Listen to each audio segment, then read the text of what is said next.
The Alpha Sessions Live with Emma Joyce. And it's an absolute pleasure to welcome Steve Young in the studio again. How are you doing? Hello, I'm good, thanks. Thanks for having me back. Happy birthday. It's a pleasure to be back. You look pretty good for 50. Well, thank you very much. No, Radio Broccoli I think looks pretty good for 50 as well, to be fair. I'm not 50. It doesn't stink of paint this time, so... No, Steve, you came in last time when we just did the studio and all you could smell was paint. It must have been June then. We must have been June. Having a conversation about when March, you came in. June. We hadn't painted the studio in All March. I know is that I drove from the Isle of Wight to here and I can't remember why I was on the Isle of Wight, but... Just because you're having a holiday. No, my family live there. You're seeing your family then? Yeah, but there's normally more reason to it. It's a long way to go, you know. Has to be family and something else happening. Yeah, true. So last time you were in here, we were chatting about your album. It was about to be released. Now I feel like we're post initial release. No, I'm still going down the roller coaster slope. Okay. When you last saw me, I was slowly climbing up that, you know, just before the release, when you get the tick, tick, tick, tick, tick, tick, tick, tick, tick, tick, tick. And then drop. And then, and so I'm still on my way down. How's the journey down? It's been all right. It's been a few twists and turns, a couple of loops. You know, a couple of... You're making me want to hit a roller coaster. a couple of really steep bits, a couple of bits where the car almost came to a stop, you know. As long as the car didn't come off the track, then we'll be right. It hasn't come off the tracks yet. Okay, this is a good analogy, this. I like this. You know, there has been talk of the theme park closing down, but I'm doing my best to keep it open, you know. Okay, good. The Steve Young theme park. Oh, God, imagine that. Not sure why, but Michael Jackson's theme park came to my mind when he said that. That's definitely closed down. So, for those of you that haven't heard the last interview, and for the people that haven't heard your music before, how would you best describe it? Well, I did start off calling myself kind of UK country, but it's just not true. I'm a singer-songwriter with country influence. If I had a perfect world, I'd have a massive band and a big noisy electric guitar, but realistically I end up playing mostly on my own with my trusty Gibson Hummingbird. So do you enjoy playing on your own? I would prefer playing with a band, but bands are expensive and require a lot of room. And I do, I mean, it is nice to play with the acoustic guitar and it does make me very self-sufficient, but I don't like the idea of selling myself as a solo guitarist, because I'm only a solo guitarist because half the time I can't afford to have the band on stage with me. So, but the songs are written on the acoustic guitar and they start off in a kind of folky country sort of way. But, you know, there's a lot more going on in my head. The album's called The Troubadour. Yeah. Why did you choose to call it that? I wrote a lot of the songs when I was working on some ships in Scandinavia. I was a musician in the Irish bars on these ships, floating booze cruises, really. But the Scandinavian word for someone who does what I do is troubadour. And my crew pass job description was troubadour. So we've learnt a Scandinavian word on this show as well. It's not actually a Scandinavian word. It originates from the 11th century. Okay. But that's what they call anybody that sings and plays guitar for some reason. Ah, interesting. Yeah. Do you reckon that's maybe why they called the venue the Troubadour? I think so, probably. Troubadour is a medieval word for someone that travels around telling poems, singing songs and stories in the court of the kings and queens of the time. Well, you learn something new every day. Yeah. Should we start with the song then? Yeah, why not? Which one's this? I'm going to go back to my first single that I released from the album. It's called Back to Mine. Still a bit of a favourite with sort of followers and fans and stuff, and it's got a bit of a controversial video to go with it. Oh. You know what? I'll see if we can paste a link on our Twitter. Yeah, do that. It's called Back to Mine. Okay.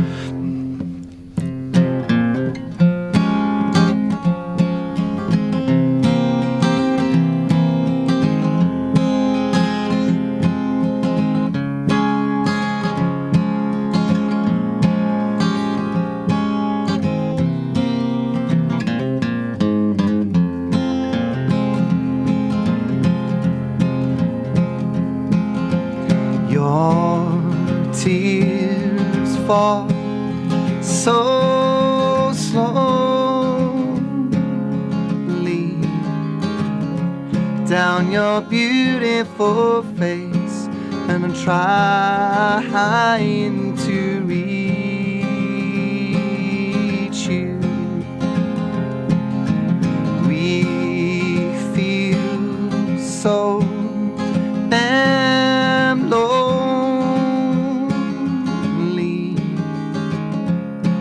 Why can't we just talk? Make this pain go away. And I'm feeling despair when you're sleeping there, with your back to mine, with your back to mine. In my dream we made up, instead I woke up with your back to mine, with your back to mine. No, no, oh no.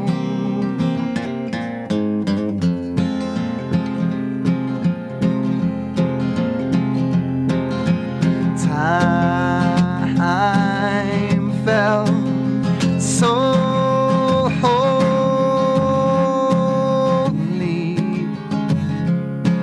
with your lips on mine. Wish we could be there again.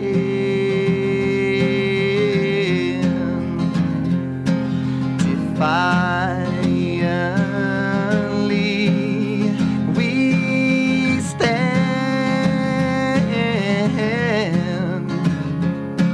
but life is too short to keep this anger burning. And I'm feeling despair when you're sleeping there, with your back to mine, with your back to mine. In my dream we made up, instead I woke up with your back to mine, with your back to mine. Oh no, oh no.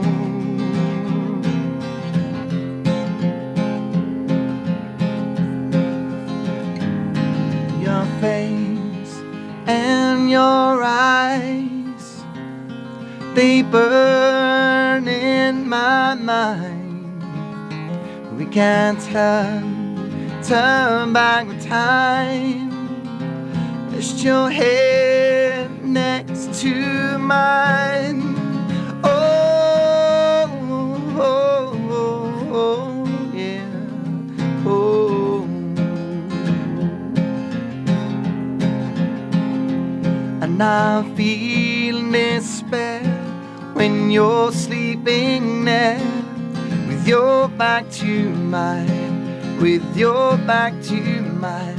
In my dream we made up, instead I woke up with your back to mine, with your back to mine. Oh no, when will it end?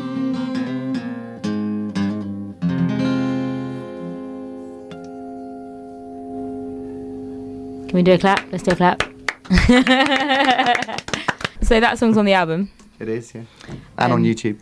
Excellent.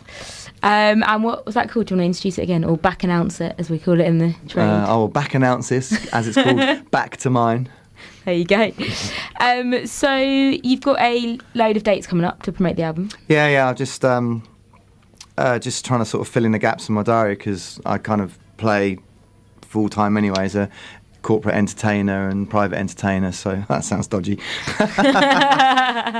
Function entertainer, you know, so I try and sort out all my paid gigs first and then fill in the gaps with some original stuff. So I've got a few things coming up between now and Christmas dotted around the place.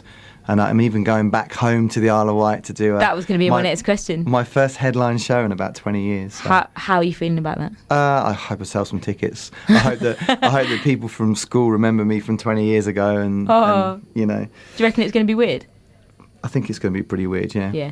Yeah. But you're excited? Well, I don't know. Do you know, it's in December. I haven't really started thinking about it yet, okay. But I'm probably going to overload myself with unnecessary pressure, because I don't do many headline shows, because I always try and get support slots, because that's the best thing to do if you're kind of unknown. No, you're known. Well, you're well known. Not as a solo artist. I suppose. So I kind of always go for support slots. So yeah, I think it's going to be a little bit nerve-wracking and I've got an amazing support act from Lymington, a guy called... Oh, did you pick him yourself? Yeah, it's a guy called Darren who plays in a band called the Southern Companion, and I saw him play recently, and I think he's brilliant. I've got his album in my car. I love it. I think I like it more than mine. I asked him the other day if I could if he would get up and do one of his songs with me, and I'm not sure how he took it. Do you get to go back to the Isle of Wight often then, or? Not really. It's not the sort of place you pass through, you know. Yeah. It's definitely the end of the line. So, not in a bad way, it's just the end of the line. And then you've got to get on a boat, and then it's the end of the boat. So, I try and go back when I can, but I'm not very good at taking time off. I tend to just fill my diary up and then sort of look back on my diary and go, oh, I did like 268 gigs and had 3 days off this year. That was a bit silly. So... I will learn. You'll get there. Yeah. So, do you have any in terms of your forthcoming gigs? Is there any ones apart from the Isle of Wight one that you're particularly looking forward to? Well, I'm going to be playing at the Bedford in Balham, which is one of my favourite venues. I've played there lots of times, and they're very supportive. Tony Moore's very supportive of me, and the music quality down there is great. The sound quality is great. So I'm looking forward to that. A couple of weeks' time, I'm playing a kind of, I guess it's local for me. I'm playing a headline show in Bishop Stortford, which is where I teach. I've got a lot of sort of friends and stuff around there, so that would be a bit of fun. And I've got a band for that, which should be brilliant, because I love playing with a band. Nice. And then I've got a few kind of random things, one in Derby, one in Nottingham. I'm at the Dublin Castle, which is going to be kind of weird, because I haven't played the Dublin Castle since the 90s. That's the one in Camden, right? Yeah. I was in a kind of a long-haired avant-garde rock band signed to Warner Brothers, and we used to play at Dublin Castle. I haven't been there since, so that's going to be interesting. Supporting and... Not the long-haired artist anymore? No, the kind of short-haired, hidden under a hat kind of artist. If you're on Twitter, we've just posted a picture of Steve, by the way. So if you're trying to build up the picture in your head of what he's describing, we're at Radio Brooklyn. You can check him out. Apologies if I, look normal. You know what it's supposed to look normal? I don't know. Sometimes you kind of build up these images, I haven't got a blue T-shirt on. I'm the one without the blue T-shirt, just in case you're wondering. There are a lot of us about today. We kind of match the studio. I know. If you stood against the wall, I'd have no clue where you were. Sea of blue. Now, before you started your solo career, you played the guitar for some fantastic people. I did. I've been quite lucky in that respect. This would be the time to name drop, I imagine. Oh, okay. Well, I spent 5 years playing guitar for Darren Hayes, who was the singer from the 90s band Savage Garden, who had a lot of success and hits at the end of the 90s and the early noughties. I was in the band for 5 years, and then went on to be co-write on his last album and play guitar on it. And it was a great education for me, and a great way to get into the music scene. He saved me from a tedious job. Do you feel like now that you're doing your own solo stuff, you've almost fled the nest as such? Yeah, it does feel a bit like that, because I still check in with them. I'm like, what do you think of this? And what do you think of that? And, yeah, it does feel like that. But the problem is I've been spoiled. Like, being on the road with someone like Darren, I've played such an amazing event like the Royal Albert Hall and the Wembley Arena and stuff. So there's this ridiculous part of me inside that's like just waiting for me to get to that stage. And of course, it's not going to happen, because you never know. No, you only get to those kind of levels if you have success when you're like young, in your sort of early 20s, because that's the kind of age group that get excited about that kind of stuff. I'm not going to delude myself by thinking that I might end up headlining Wembley one day. What, you're not in your early 20s? I thought you were. No. I'll be quite happy to support someone at Wembley as myself. But you can win the lottery and crazy stuff can happen. I might write a song that sets the world on fire, and then obviously things will change. But lost my bearings now. Where was I going? You playing Wembley as a support? Yeah. So I feel a bit spoilt, because sometimes I just kind of like, because I've experienced those kind of gigs and that sort of life from a first-hand point of view. Yeah. I kind of, part of me wants that for myself, and so I have to sort of keep kicking myself and reminding myself that actually, you know, I've only released my first album 3 months ago. I should really, you know, not demand too much from the universe at this stage. No, I think it's important to demand things from the universe. Yeah. That way, if you have expectations, maybe. Well, not expectations, but ambitions. Then they have to be managed expectations, because, you know. Fair enough. Should we play another song? Yeah, why not? I'm going to do this song. I've started doing this song, actually. Or is this the new one? It's not a new one. What this song is actually the first song I ever learnt when I was a teenager. And the reason why I've started performing it was because in July I went down to Bob Harris's house and did a 3-song session for his YouTube channel that he's got. Nice. And one of the songs, I had to do two originals and a cover, and so the cover had to be the first song I ever learnt. And when I was 16, I learnt this. I just learnt the guitar. I never actually learnt the song. So I've now sort of got the song up together, and I won't announce it. Maybe some of you older generation will recognise it, and then if anyone's a bit confused, I'll, you know, tell us at the end. I'll back. What's it called again? I'll back announce it.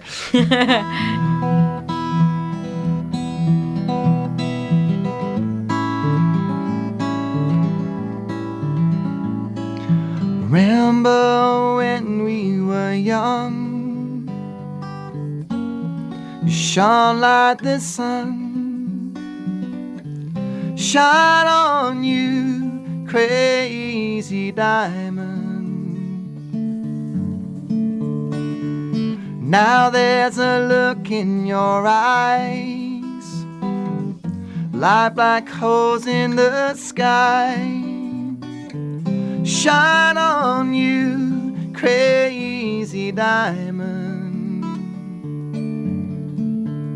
You were caught in a crossfire, a childhood and stardom, blown on a steel breeze.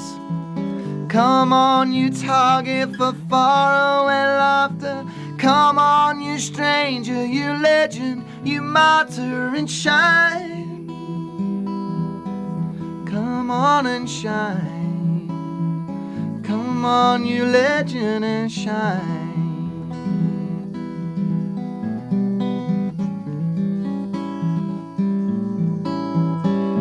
You reach for the secret too soon. You cried for the moon. Shine on you, crazy diamond. Threatened by shadows at night and exposed in the light. Shine on you, crazy diamond. Well, you wore out your welcome with random precision, rode on a steel breeze. Come on, you raver, you see a vision. Come on, you painter, you piper, you prisoner, and shine. Come on and shine. Come on, you legend, and shine. Come on and shine.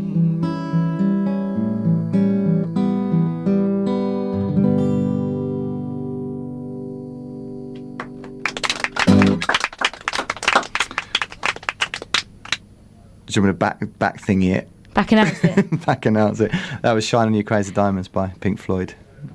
That confirmed my thought was correct, so I'm quite all right with that. That's good. Cool. So, was there a particular moment or a particular person that made you realise that you wanted to flee the nest as such? As in go out on your own? It's something I've always wanted to do, and I guess I didn't have really the content. I wasn't writing about anything that I felt anybody wanted to hear about. It's just something I always wanted to do, and I managed to convince myself that I was, you know, fine being a guitarist and I didn't need to, you know, be a lead singer. And then, out of necessity, I started going out as a singer and sort of doing corporate stuff, and you know, and I found that my singing was kind of coming ahead of my guitar playing.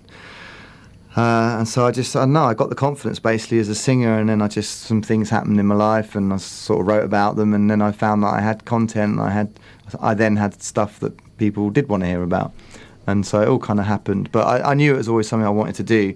I kind of thought I was going to do it a little bit later in life. So I did it a little, believe it or not. She's looking at me like, really? No, that was what I was thinking. So I've done it earlier than I thought I was going to do, but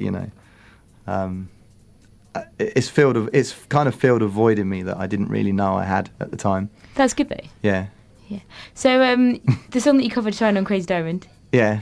Does that mean Pink Floyd a big influence? Basically, that was the first. That was the first kind of song. When I was 16, my sisters I grew up on the Isle of Wight, which is a pretty small place. Not a lot of people there, like around 100,000, probably more now. But they took me to Wembley Stadium to see Pink Floyd. I'd never been to a concert before. I hadn't really been off the island. That's a pretty cool first concert. Yeah, I hadn't really been off the island before. So, and we were late, and we walked into the back of the stadium, and probably the entire population of the Isle of Wight was stood in a stadium in front of me. That's mad, isn't it? And within about a few minutes of arriving, the lasers kind of started up, and the band went into "Shining You Crazy Diamonds," and it sounds kind of cheesy and cliche, but it literally changed. Like, I've got goosebumps now just talking about it. It literally changed my life, and I've never looked back. It's amazing how moments like that can totally change your life. Yeah. I don't know what it was. I connected. I was studying engineering. I was technically minded. I was going to be an engineer. And I was for a few years actually, and then I walked out of the stadium and I was just a completely different person. It's mad, isn't it? It's weird. Crazy. What's happens when you grow up on the Isle of Wight and everything's 50 years behind. Sorry. No, I'm sure I've never been to the Isle of Wight. Actually. Really? I'm sure it's amazing. No, you should go. You should go in the summer. Go and see the tigers. Okay. Tigers? Why tigers? There's a tiger sanctuary there. They rescue tigers. Oh, amazing. Yeah. That's so good. And occasionally they rescue people from the tigers, but I hope not too often. That would be quite horrible. There's a monkey sanctuary there as well. And they don't rescue people from the monkeys either, hopefully. No, they rescue monkeys. So you've got a string of dates coming up. Go to the Isle of Wight where they rescue animals. Yeah, absolutely. They should just put a big fence around the whole island and just turn it into a wildlife sanctuary. That would be brilliant. It wouldn't take long to get through the locals. You can say that, I can't. It would be considered offensive if I said that. I was joking. I know. So you've got a string of dates coming up. Yeah. The next one is if people want to go and see you live. If you're in Hertfordshire, come to Bishop's Stortford. I'm not sure which one has the S. On October the 13th. Sorry, I'm trying to work it out in my head. I'll be in Derby on the 17th of October. I will be in London in the 20th of October. And I love that you said that. It was so good. I'll be in Nottingham on the 26th of October. And I'll be at the Dublin Castle supporting Terry and Jerry, the reformed 80s pop duo who had 6 number-1 hits in their day. Oh, cool. On October the 29th of October. I'm really doing a good job at this. And if people want to find out more about you, where can they go? SteveYoungUK.com, Twitter, SteveYoungUK, Facebook, Steve Young UK, Instagram, Steve Young UK. Just everything Steve Everything Young UK. Steve Young UK. You've got to put the UK at the end, otherwise you and me are never going to meet. I realised there was a Steve Young comic, and if you don't put the UK at the end, you end up interacting with a comic called Steve Young. There's Steve Young, American footballer. Yeah. There's Steve Young, recently deceased Nashville songwriter, country songwriter. Now you're telling me there's Steve Young, the comic. It'd be great if he was a comet as well. Come in a venue near, and he's gone. Yeah. Well, thank you so much for coming in. It's been an absolute giggle. Sorry. I feel a bit. I don't know why. I think it's because I did a gig last night till 3 a.m. and I didn't sleep last night, and so I'm feeling a bit trippy. Trippy on the coffee. Yeah. And I'm hungry. We got pizza outside. Good. I know. I've had some. We're gonna do a final song then. Yeah. I'm gonna. I'm probably gonna regret doing this, but I've got a new single coming out in January. Oh. And is this an exclusive? I've never ever performed this live before. Yeah, it's an exclusive, definitely, and it's a very unusual style of me to sing as well. Normally I just belt things out like Shirley Bassey.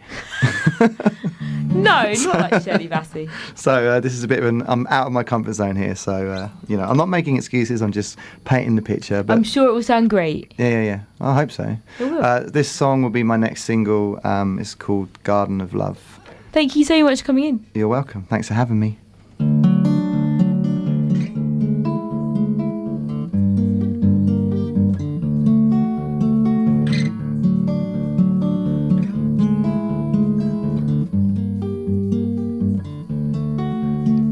Save me when times were changing so fast. You held me, gave me comfort when I was lost, and I will never let you go, and you will always be my girl. So baby, now you know these feelings I keep inside, and we can take it slow, but I can't hold back the tide, 'cause we can only grow in this garden of love that you have sown. I let my feelings flow so you can own them in your heart. Lately, I said some things that were wrong, but maybe I'm just scared you'd leave me on my own. So if you need me, let me know, 'cause you will always be my girl. So baby, now we know these feelings I keep inside, and we can take it slow, but I can't hold back the tide, 'cause we can only grow in this garden of love that you have sown. I'll let my feelings flow so you can own them in your heart. So you can own them in your heart. So you can own them in your heart. So you can own them in your heart. So you can own them in your heart. You save me when times were changing so fast, and baby, now we know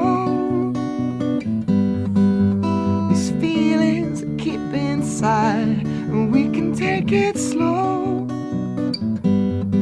but I can't hold back the tide, 'cause we can only grow in this garden of love that you have sown. I let my feelings flow so you can own them in your heart.